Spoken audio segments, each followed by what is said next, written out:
say to these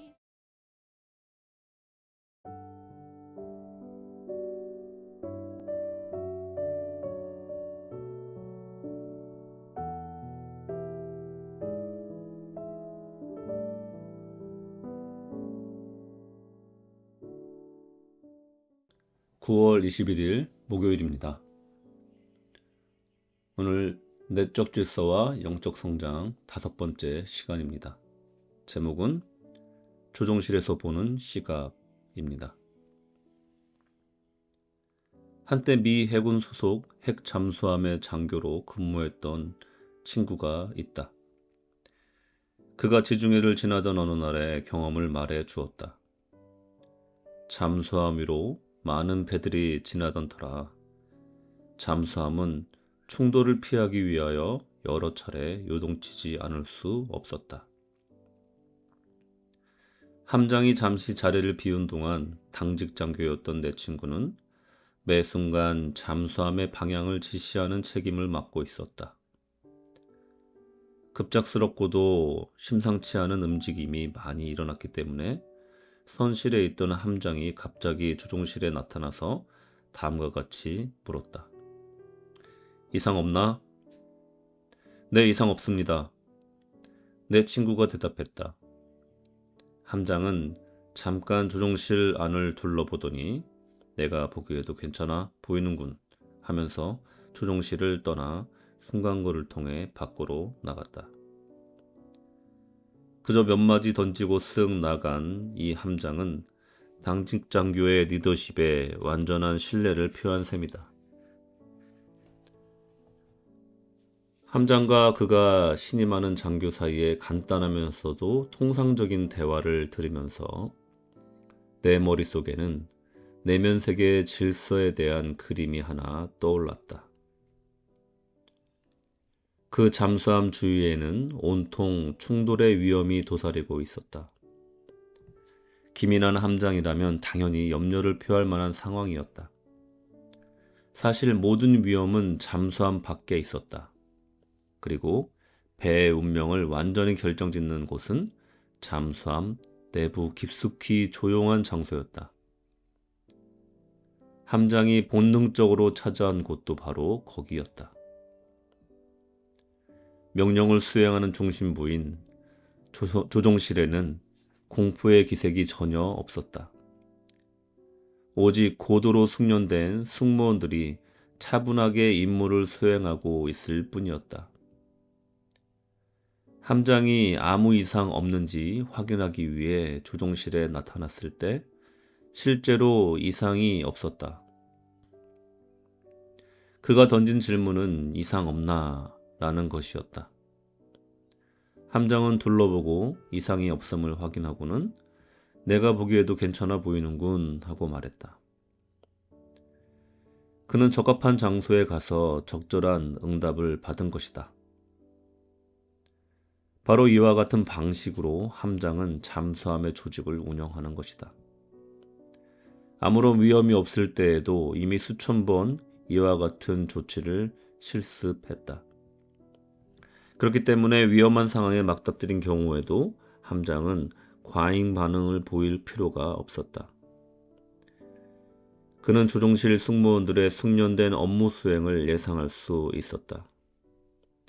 거기서 모든 일이 질서 있게 진행되고 있으면 바깥 상황이 어떠하더라도 잠수함의 안전이 보장되는 것이다. 그래서 내가 보기에도 괜찮아 보이는군 이라고 말할 수 있었던 것이다. 인간의 삶도 이와 마찬가지여서 내면 세계의 조종실에 이상이 생기면 화를 당하게 된다. 여기에서 일어나는 사고는 탈진, 신경쇠약, 폭발 등과 같은 이름으로 불린다. 실수나 실패는 누구에게나 있을 수 있는 일이다. 그러한 과정을 통해서 올바른 교훈을 배우고 성품이 단련되는 것도 사실이다. 그러나 내부의 외부 압력을 견딜 만한 자원이 없어서 코앞에서 인생이 산산조각 나는 것은 단순한 실수나 실패와는 다른 문제다. 비슷한 얘기로 누가복음 8장에서 예수님은 그 제자들과 함께 배를 타고 가다가 광풍을 만났었다. 그때 주님께서 그 배에 타고 계셨고 주님은 제자들에게 이렇게 질문했다. 너의 믿음이 어디 있느냐? 누가복음 8장 25절. 내 방식대로 표현하자면 다음과 같이 물으신 셈이다. 왜 너의 내면 세계의 조종실은 질서정연하지 못한 것이냐? 삶의 개인적으로 긴장과 압박이 가중될 때 왜 우리는 삶의 조종실로 가는 대신 더 빨리 뛰고 더 강력하게 저항하고 더 많이 쌓고 더 많은 정보를 모으고 더 나은 전문가가 되려 하는 것일까? 우리 시대는 내면 세계보다는 외적인 영역의 온갖 소소한 데에 더 많은 관심을 쏟고 있다. 잠언서에도 이런 말씀이 있다. 그 무엇보다 너는 내 마음을 지켜라. 그 마음이 바로 생명의 근원이기 때문이다. 잠언서 4장 23절. 이 간단한 문장으로 기자는 가장 놀라운 통찰 하나를 우리에게 선사했다. 내가 조종실이라고 부르는 곳을 그는 마음이라고 부른다. 그는 마음을 근원, 스프링으로 비유했고 거기로부터 에너지와 통찰과 힘이 흘러나와 외부의 격변에 굴복하지 않고 오히려 그것을 극복할 수 있다고 암시한다. 마음을 지킨다는 것은 무엇을 의미하는가? 한 가지 분명한 것은 이 잠언 기자가 마음의 순전함을 위협할 수 있는 외부의 영향력으로부터 마음을 보호해야 한다고 생각한다는 점이다. 신약 성경에서 바울도 같은 관점에서 그리스도를 따르는 이들에게 이렇게 도전했다. 여러분은 이 세대의 풍조, 즉 외부 세계를 본받지 말고 마음을 새롭게 함으로 변화를 받아. 로마서 12장 2절. 그는 여기서 마음에 대해 얘기하고 있다. 이 구절에 대해 나는 언제나 필립스 역을 선호한다. 너희를 둘러싼 세상이 너희를 쥐어짜 그 틀에 끼어 맞추지 못하게 하라. 랄프 waldo 에머스는 독보적인 기독교 관점을 개진하지는 않지만 내게는 상당한 도전을 준 다음과 같은 글을 썼다.